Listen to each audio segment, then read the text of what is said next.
Hi everyone, my name is Mary Beth. Welcome to my channel. So today we're going to do another tip of the day, another twin flame tip. What's the twin flame tip of the day? What is it? Let's see. Hope everyone's doing well. It's getting quite hot here in Phoenix. Got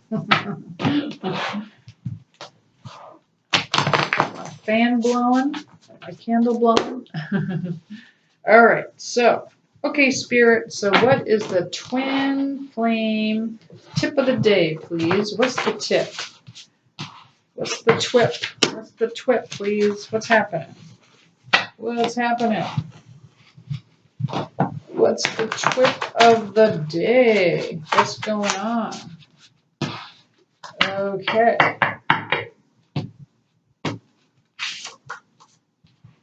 Oh, interesting. It says detachment means nothing owns me. You could be open to having the best of the best, but invoke this or something better. Okay. Yeah. So I'm sure you've heard about detachment, surrender. And this is very pertinent to the twin flame journey, right? Because when you have detachment, it's that same thought process of nothing owns you, right? Nothing is in charge of your happiness. Okay. And when you have detachment to pretty much most things, which is hard, right? Like you really have to work hard to get there. You really do have to build a really strong inner world, inner connection, I should say, to your soul in order to really feel detached. Because if you're not building that really deep connection and relationship with your soul or God or whatever you want to call it, chances are you're going to be pretty attached because we need some kind of connection, right?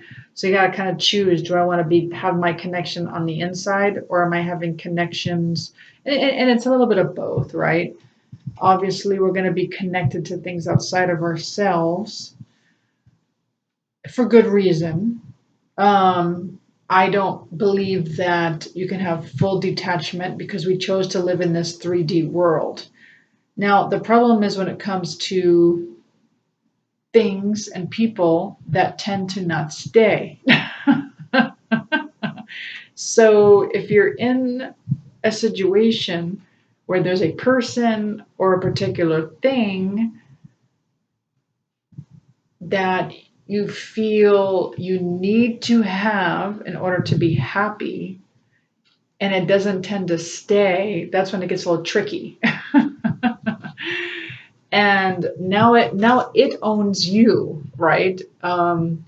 It dictates your sovereignty, right? It dictates, I should say it takes away your own sovereignty.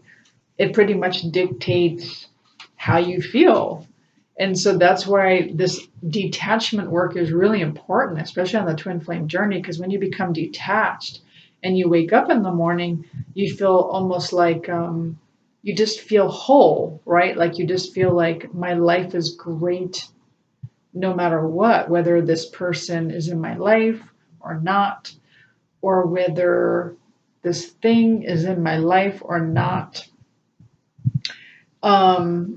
That's why I'm really drawn to reading about people who live that sustainable life. I kind of get the other side with sustainability, where like if you believe in lack, then you attract lack. that I kind of understand too.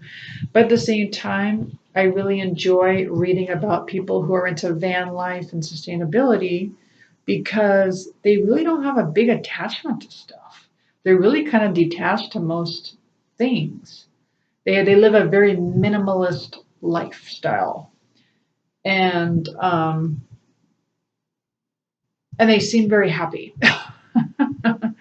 And people who have a lot of stuff, and people have a lot of things to take care of, it could get a little heavy, a little burdensome, right? And so people who kind of release and detach. I'll never forget when I had my daughter 22 years ago, And I had a bunch of baby stuff, and I don't know why, but well, I guess maybe I thought I was gonna have another one, but I took it really badly when I had to release her stuff. I cried, and it was such a release. It was really kind of horrible. But I kind of like gave all her baby stuff away, almost like I had a feeling that I was never going to have a baby again, even though I wanted another one.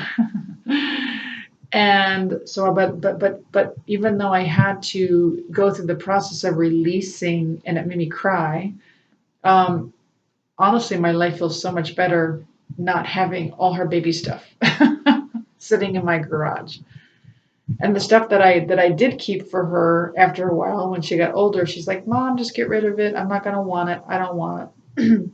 And so it's just a life lesson, right? That stuff just kind of holds you down energetically, right? And someone else might need it. Someone else might want to use it at the time. And then by the time you use it, it's old and decrepit and it's all not usable anymore. And other people would have been using it this whole time and they would have been enjoying it and giving it good energy, and you would have been helping someone, right? So anyway, but in the twin flame, community, a lot of attachment may have to do a lot with your twin flame. And what we learn as time goes by is that they're not ours, right? They don't belong to us. They don't. They could be with whoever they want to be with. Trust me, I know on that one. I don't think there really was ever a time, except when we dated, that my twin flame wasn't with someone else the entire time.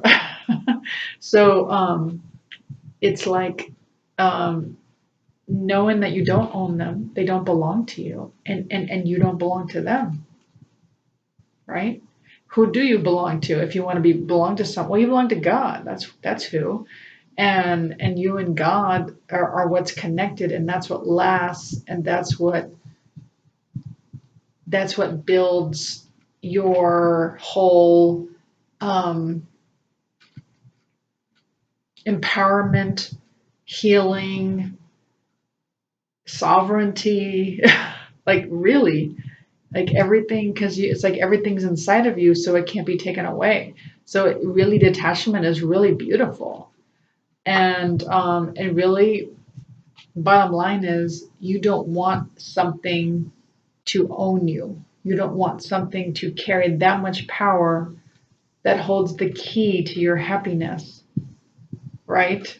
So that's part of the biggest, most wonderful gifts of this twin flame journey. When you let go, and here's the thing, and sometimes many of you are with your twin flame, right?